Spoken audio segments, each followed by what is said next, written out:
joyous that we have come together to share this sacred space. It is made sacred by your love, by your acceptance, and by your open-mindedness.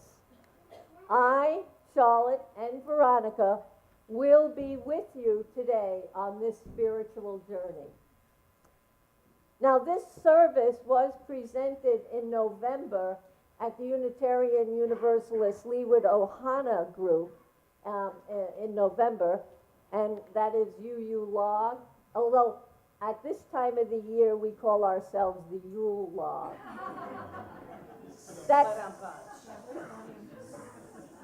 That's the Leeward campus of the First Unitarian Church of Honolulu. We believe in one church, many sites. Now, if you are not familiar with Unitarian Universalism, Melissa Harris Perry, an MSNBC host, and so we have some of us in the media, describes UUs as, we are the certain and the seeking, the lifers and the newcomers, the beloved and the brokenhearted, the insiders and the rejected, all of whom have found a home in the extraordinary yet intimate community of Unitarian Universalism. Unitarian Universalism is not a creedal religion. We don't have dogma. We do covenant to be guided by our 7 principles, which help us as we continue on our spiritual pathways. We believe in freedom, democracy, fairness, and being good caretakers of our earthly home. And I'm so happy Pope Francis is now agreeing with us. And we welcome you with open hearts and minds. Thank you for coming. As I light the chalice, please join me to say these words by John Larson. We light this chalice to honor the memory of those who have come before us, kindling flames of wisdom in dark times, willing to challenge orthodoxy even at great personal risk, giving us a legacy of freedom and a love of truth, a legacy that warms our hearts and lights our paths. Well, it's story for all ages. So if all the young children and older children, and those of you who are young at heart would like to come down, please do. Now, today's story is called The Last Question by Isaac Asimov. And Isaac Asimov was a scientist. Everyone know what a scientist is? Yeah? And you? Study stuff. Perfect. And he not only studies stuff, but he wrote something like 5,000 books and many letters. I mean, the guy was amazing. And the last question talks about a very important concept called entropy. And you all know what that is, right? Yeah, I'm going to tell you. In thermodynamics, entropy is a measure of the number of specific ways in which a thermodynamic system may be arranged, commonly understood as a measure of disorder. So if your room is a mess and your mother or dad says, "Why is it a mess?" what can you say? Entropy. So what I'm going to do is help demonstrate entropy. So could you all stand up? Okay? And get close together. Get close together, stand close together. Pretend you're atoms. I know some of you were Eves, but pretend you're all atoms. Tough crowd. Now, you have to go like this because of Brownian motion, all right? Right. But if you don't have energy coming into your system, you start just walking away from each other. Everyone kind of just floats away. The crowd just dissipates. Yeah, oh my gosh, no more energy. and you fall down, no energy. Well, the universe this is happening to the universe even as we speak. The universe is losing energy and it's expanding. So in a couple of billion years, there will not be we won't have a universe. Now, the last question is about a computer. Now, I love this computer because it's powered by a furry thing, and everyone knows that is ridiculous. Well, some furry mammal. It's ridiculous because mammals give off heat. If we were going to do that, have an animal power computer, it would be a reptile. I just want you to know that. Okay. So anyway, in this story, there is a very big computer, and this is in the future. It's called a multivac. Anyone here ever use a computer? Or a laptop? Or a tablet? Or a smartphone? All right. So a group of people are sitting around, and they say, you know, in a couple of billion years, the universe isn't going to be here anymore. So how are we going to stop entropy? They ask the computer. And the computer takes a few seconds, and you know what it says? Not enough data. Not enough data. You don't know how to stop it. So this happens over time. Our species not only goes out to our solar system, goes out to our galaxy, it goes out to the entire universe. And this computer gets so big, it doesn't even exist in the universe. It exists outside of time and space, in another dimension. It's gone. And every so many years, people ask the computer, how can we stop entropy? And you know what it says? Not enough data. Not enough data. So finally, it gets to the point where the last star has winked out, and it's not there anymore. Can you imagine looking up at the sky and not seeing stars? You can imagine that. Ah, I see you lived in New York. So anyway, the stars are gone, the people are gone, but the computer is still there. And the computer finally comes up with an answer, how to stop entropy. And it decides that what it's going to do is give a demonstration. And it thinks, and it thinks, and then finally, after a while, it says, let there be light. Okay, let us sing our beautiful children up to their class. We can make a bridge and sing our keiki off to their classes, please. Go now in peace, go now in peace. May the spirit of love surround you everywhere, everywhere you may go. Go now in peace, go now in peace. May the spirit of love surround you everywhere, everywhere you may go.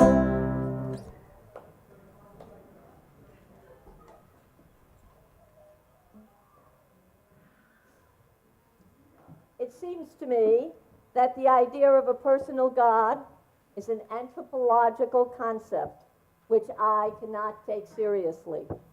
I also cannot imagine some will or goal outside the human sphere.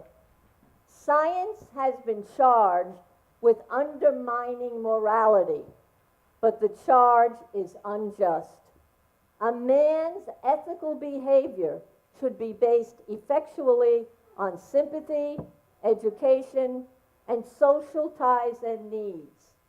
No religious bias is necessary. Man would indeed be in a poor way if he had to be restrained by fear of punishment and hope of reward after death.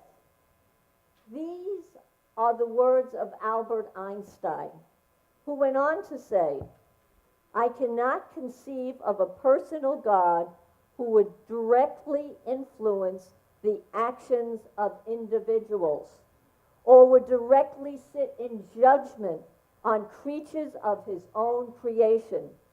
I cannot do this in spite of the fact that mechanistic causality has, to a certain extent, been placed in doubt by modern science. My religiosity consists in a humble admiration of the infinitely superior spirit that reveals itself in the little that we, with our weak and transitory understanding, can comprehend of reality. Morality is of the highest importance, but for us, not for God. Morality is of the highest importance, but for us, not for God. And to that may we add an amen. Amen. Science, humanism, God. Talk about a trinity. Talk about three concepts that have aroused centuries, that's hundreds and hundreds of years worth of hysteria, anxiety, and evil. How could this be? After all, isn't science a rational pursuit with the derived information a product of experimentation and observation?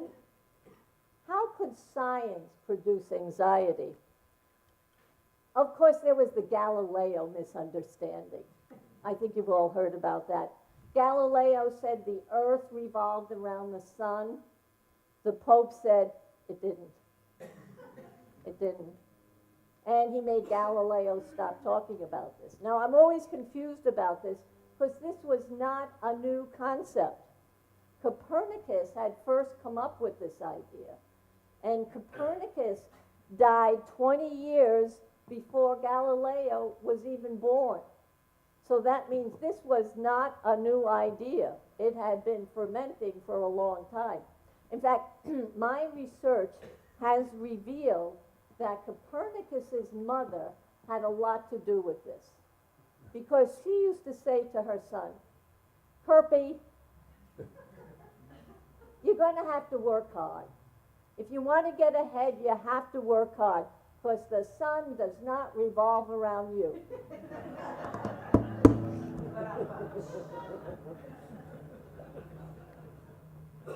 Even today, anti-science is still big. We have the anti-Darwin folks, the anti-climate folks, climate change folks, and even the anti-women's reproductive rights folks, but that's another sermon. To be fair, and you use are fair, God is not the one who's condemning these and other scientific advances. In fact, as far as I know, we have not had any direct communication with God on these topics. At least God hasn't spoken to me. But then maybe it's because I haven't called. You know? When I was a kid growing up in the 50s, I know I look so much younger than I am. Growing up in the 50s, we had the Latin Mass. And the priest always had his back to the congregation, and he would bend over a lot and mumble in Latin. That made it special. And then every so often the altar boys would say something, and you'd hear them. And every so often they'd say something like, Ecum Spiri 220, which means, and may the Spirit be with you. But if you were a Catholic kid with a deranged sense of humor, you knew that Ecum Spiri 220 was God's telephone number. I never called. Go figure. Indeed, it is often those who claim to know the mind of God who are disdainful of science. Right, the being they claim to have created the universe well, although we now know it was a computer who said, "Let there be light," is going to talk to beings who still have not developed warp engines. No faster than light drive for us. And how about humanism? Do not humanists also count rational inquiry into the nature of our species a positive good? Don't humanists use science to appreciate our evolutionary development? So science and humanism are simpatico. So where is there a problem?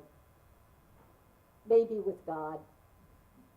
But we have established that God probably hasn't spoken to anyone lately.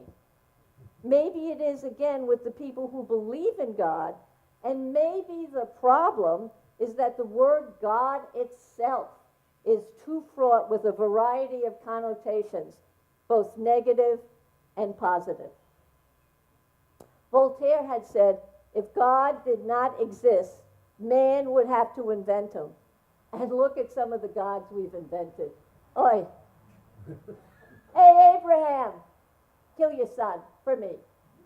I know God then relented and said, don't kill your son. Mazel tov, Abraham. But God wasn't so kind to Sodom and Gomorrah, was he? You know, turning somebody to salt is pretty radical. And the Bible is peppered with that kind of stuff.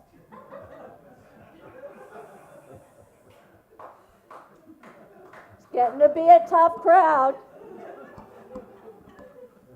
So maybe the concept of God, a moody, sometimes belligerent, omnipotent being, sort of like Q on Star Trek, The Next Generation, is outdated for the 21st century. And maybe we need a different vocabulary to deal with those parts of the human condition which cry out for something bigger. Something which helps us understand our place in the universe. Maybe instead of seeing ourselves as children of God or gods, we see ourselves as residents, beings of something magnificent. After all, we are made of the stuff of stars. We are intimately part of the cosmos. I know we're a small solar system on the edge of a kind of less than desirable galaxy in the bad neighborhood of the universe, but we're still part of the universe. And our souls call out to be cared for, to be nourished, to be enhanced. We can do that when we look to the divine. And I can see it now. Oh my God, divine, soul, starting to sound like religion. Sounds like God stuff. Don't panic. There is a wonderful book, Care of the Soul, Guide for Cultivating Depth and Sacredness by Thomas More. This is the modern day Thomas More. It's not Henry VIII's Thomas More. You know about him. You know, Henry VIII was married to Catherine of Aragon from Spain. He did it for the chocolate. And Henry VIII got tired of her. And he said to the Pope, Pope, I want a divorce. Now, you know, in Catholicism, the marriage is forever. And the Pope at first was going to grant it, but then Catherine's relatives imprisoned the Pope, and it's kind of like suddenly the Pope got religion and said, no, you cannot divorce Catherine. Well, Thomas More was a true believer. In fact, they write MBA treatises on using Thomas More as an example of how to not get ahead in society and business. Hi. Getting surly. But let's go to some definitions. We can say that the soul is that part of us that reaches for the sacred, for the divine. That part of us that yearns for more, to know more, to love more. And sacred is something to be respected, revered. And the divine is that which is supremely great or good. Our latter-day Thomas More wants us to pay attention to our souls, to recognize that we are more than intellect. We can seek out sacredness and be sacred. We can revere and be revered. And we must do our soul work and reach, excuse me, out to the sacred and the divine. We're not talking about a God here. We are especially not talking about an old white guy, unless, of course, you want to talk about George Clooney. But I digress. We're not talking about an old bearded guy who will decide if you go to heaven or hell because you may or may not violate one of his absolute laws.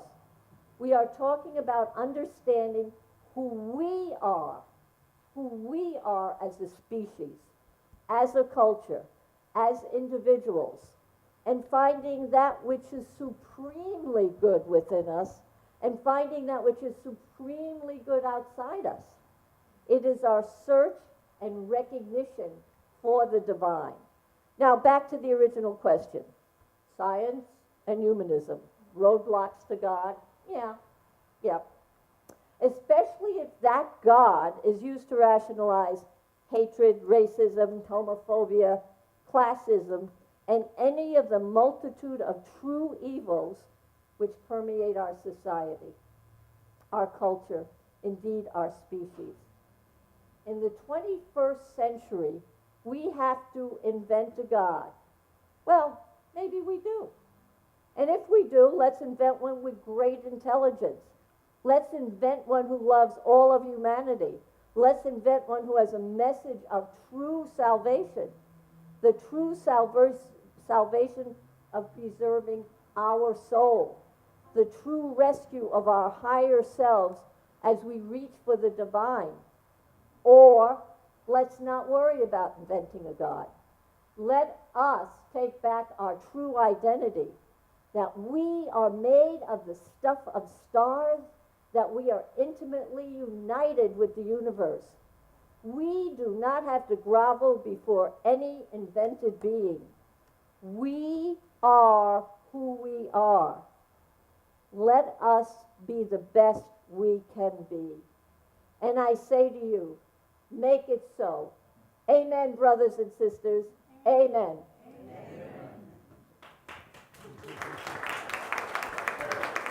Thank you.